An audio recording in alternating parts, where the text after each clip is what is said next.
As the U.S. marched across the sea toward Japan, daily raids by American B-29 bombers were destroying Japanese cities and killing thousands of civilians. In a single firebomb attack on Tokyo, over 100,000 innocent Japanese were incinerated. For Japan, defeat was inevitable, but the island nation refused to surrender. The mounting loss of life worried President Truman. Military advisors cautioned that 250,000 American lives could be lost invading Japan. Shortly after becoming president, Harry Truman learned of the Manhattan Project, a code name for the best-kept secret of World War II.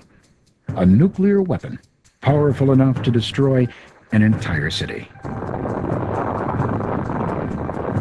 Testing in the New Mexico desert proved the atomic bomb not only worked, it was even more powerful than scientists predicted. President Truman was faced with a sobering decision. Use the horrible weapon to end the war, or risk the lives of countless Allied troops in a land assault on Japan. With the urging of top aides and military advisors, Truman decided to drop the bomb on Japan. The Allies issued a final appeal to Japan's military leaders to unconditionally surrender. This was known as the Potsdam Ultimatum. Still, Japan's military leaders remained defiant. At 2:45 a.m. on August 6, 1945, a B-29 bomber, the Enola Gay, headed out over the Pacific toward the Japanese military center of Hiroshima. At 8 o'clock, the atomic bomb dropped clear of the plane.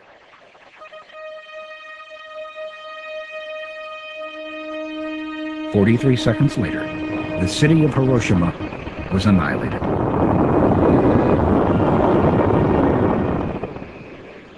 That afternoon, President Truman again called for Japan to surrender.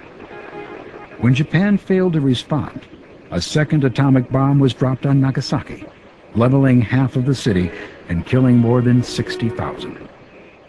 By the end of the year, the death toll had reached more than 200,000 from injuries and radiation poisoning caused by the two bombs.